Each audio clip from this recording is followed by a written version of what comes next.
Increasing the growth potential of the euro area is the main point on our agenda in the coming period.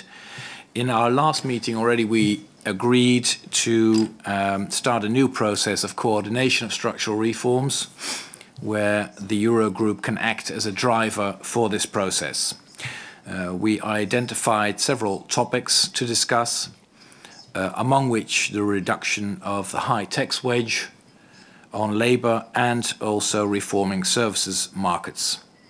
As you know, the first port of call to address possible capital needs will be private sources, as we see happening already in practice over the last few months.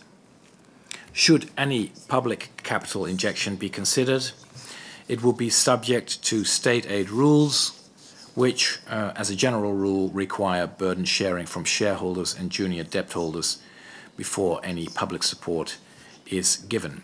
We welcome that Greece has achieved the first set of milestones related to the fourth review, the so-called May set of milestones. This will unlock a disbursement of €1 billion by the EFSF.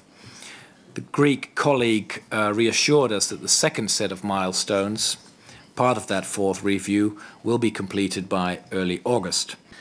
Reducing excessive tax wedges in a budget-neutral way could bring big gains in employment and boost competitiveness and growth in the euro area. We have made some simulations.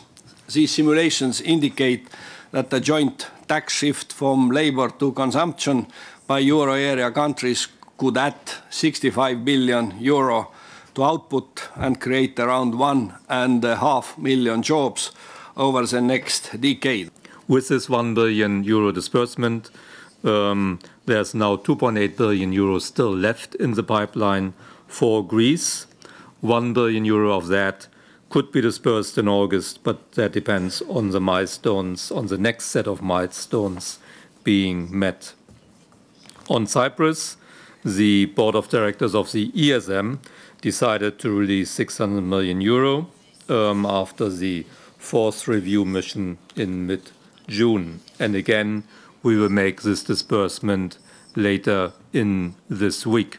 The board of directors of the ESM approved the request by Spain to make an early repayment of €1.3 billion of its ESM loan to recapitalize Spanish banks. This is the first time that euro area countries that benefited from an EFSF or ESM program has requested to make a repayment ahead of schedule.